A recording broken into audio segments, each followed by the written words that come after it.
So, I'm leaving work, going to the bus stop. The pain has come back a little bit.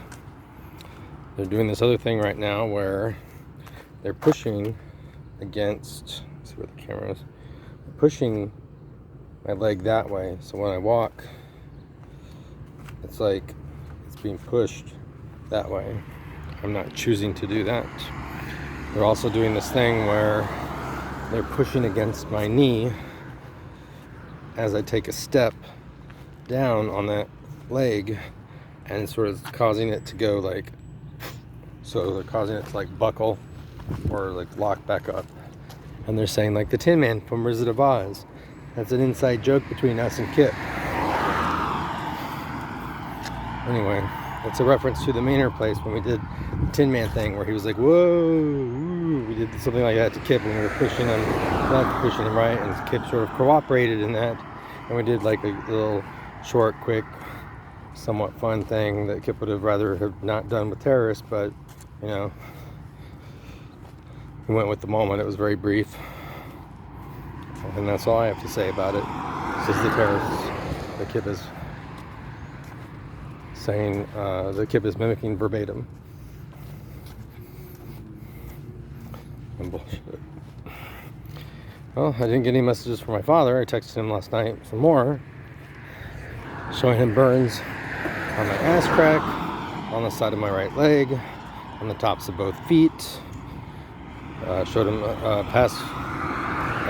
showed him new photos that still showed a discoloration on my left calf where I was burned in Waco a few months ago, back in around March, I believe, maybe, or April. And the discoloration that still shows the pinkish areas on my right leg near my knee, primarily on my thigh, right at the end of my thigh, that are healed, but like, you know, there's still the remains, you know, the discoloration, the scarring or whatever, like that still shows. You can still see it. It's not that noticeable, but if you look closely, you can see it. And I showed him the sores on the back of my head because they've also been zapping the back of my head and causing that to scab over in a couple of places. And I reminded him that I'm in the same hotel where my other knee was swollen up about a year ago. During that time and this time, the terrorist / gang stalkers threatened to do so in advance, and I documented that. And I, especially recently, I've documented it a few times where I'm like, and they keep threatening to blow my knee up again. And they did. And so, like, it doesn't take that long to rescue someone, Dad. And you're doing nothing while I suffer. But my dad thinks that this is naturally occurring schizophrenic voices, totally ignoring the billions of times that they've told me things that were not in my head or could not be possible to be in my head for me to know, and telling me things that were about to happen, and then usually in the immediate future and the near future. So he keeps ignoring that, and he also keeps ignoring the fact that like the chances of me having the other knee to be swollen in the same hotel that it happened last year. I mean, the odds of that being a naturally occurring coincidence is virtually impossible. It's so highly improbable, it's virtually impossible. Plus the additional fact that I can partially block the shocks to my knee with my hands. And sometimes even feel them on my forearm.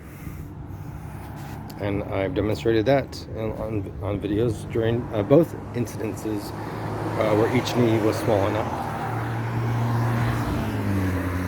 Not to mention that I have witnesses that have felt the shocks that were aimed at my feet when I was in jail. And that went on record with the Travis County Sheriff Sergeant, interviewed independently. And he keeps ignoring that. And my sister keeps ignoring that. That it's impossible for these to be naturally occurring schizophrenic voices because they threatened both times that they were going to swell my knee up. And this time much further in advance than the last time. and plus I can block or partially block the shocks to my knee, as I demonstrated on video, which I'm not making up. Nor did the witnesses lie that were in jail that testified that they could feel the shocks that were aimed at my feet. So I'm still suffering, Dad. It doesn't take that long. Every moment that passes is an eternity. Every second is an eternity. So like, you shouldn't be allowed to go to sleep at night. You shouldn't be allowed to eat, drink, or sleep, or do anything until Max and my kitten Toby and I are rescued. Period. Like, you shouldn't be able to do anything. That's your utmost priority. But it's not your utmost priority. My safety is not your utmost priority. Like, I could be dead any moment, and you don't give a shit about that. And if you did give a shit about that, I would have been rescued before now. And you can't be angry at me for saying that.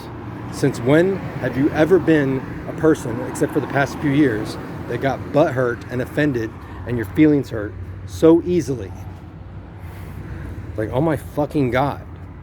You were never someone that got your feelings hurt or got butt hurt, or someone that was that stubborn to such a fault, ever. Maybe you have these people over you making you act in an abnormal fashion. Anyway, I think my bus is coming, or it's coming soon, so that's my nightmare continues. Thanks to you, Dad.